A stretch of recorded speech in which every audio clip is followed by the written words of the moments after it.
I saw my first black and white cartoon. It was a Disney cartoon called The Skeleton Dance. The music was Dance Macabre, boom, boom, boom, boom, boom, boom, boom, boom, boom, boom, boom, boom, when these skeletons come out. I'm sitting there going, wow, this is incredible stuff. So I went home and I drew a Mickey Mouse and I wrote my first and only fan letter I've ever written, put an envelope and sent it to the Disney studio. Lo and behold, here comes an answer back. And it said, I think it said, I will be in New York and we'll call you. Something like that. Walt Disney, he was just starting. He was on Hyperion Street here. Here's this letter, which my mother took it. I've never found the letter. But I was debating when these guys were going to Paul Terrytoons, about going to California and just trying, they would have started me, if I was lucky, down in the ink and paint department. And I might have worked my way up. I might still be there or could have lasted. There would have been no Tom and Jerry, no Flintstones, no Jetsons, no nothing. I mean, I would have just been a cog in the wheel there. So I decided I would drive out to California. So before I would do that, though, I was going to go up to Terrytoons and say goodbye to a couple of my friends up there. So I go up to Terrytoons, get on the New York Central, get off at New Rochelle, nice little town, high rise, go in there, lunchtime, hi fellas, goodbye, and blah, blah.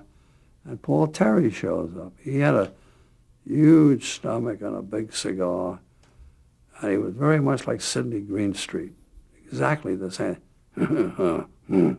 Yeah. He had a dent in his mouth where the cigar sat. And he always had a big cigar. So they said, this is Joe Barbera, and he's leaving for California. Well, what happened is that Disney stole so many of his people. I mean, Babbitt, Titler, wonderful people, that he hated Disney like poison. He didn't care whether I was going out. He was going to stop me from going. So he offered me a job. So here I am now working in New Rochelle, an hour and a half each day, each way, 3 hours a day to get there from Brooklyn. One of our friends there, Kelly, Tom Kelly, I think his name was, became a Jesuit, by the way. I went to his first Mass. He had a friend back here called Ted Sears, and Ted Sears said that he had been contacted by MGM that they were going to open a cartoon studio, and could he get any people to work there? So he called a guy at Terrytoons, Kelly, and said, can you line up any potential interested parties to come to the Code?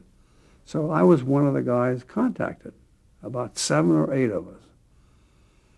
So word got around to Terry that people were thinking of that, and about 7 of them left. I hadn't left yet. I was the last one. So I happened to go to the water cooler. This shows you psychology. And Terry is standing by the water cooler. I'm taking care of you. What does he mean by that? I'm taking care of you, he whispers to me. And then he disappeared. I wonder what that means. Well, the next day was payday, right? And here comes the business guy, and he gives me a check. Now, I was getting 55. Check was for 65. Now, the MGM deal was for 87. But I'm thinking, gee, I got a girlfriend here. I just bought a car on time. I have the routine. It's comfortable. This was flashing through my mind when the hand came back and took the check back. And the business guy said, he had this big hairy arm, and he said, made a mistake. I said, now what do I do? He comes right back and gives me the check back again. He reduced the raise from $10 to $5. I mean, is this psychology? I mean, they wanted to keep me there. They give me a raise and cut it in about 4 seconds, So I left.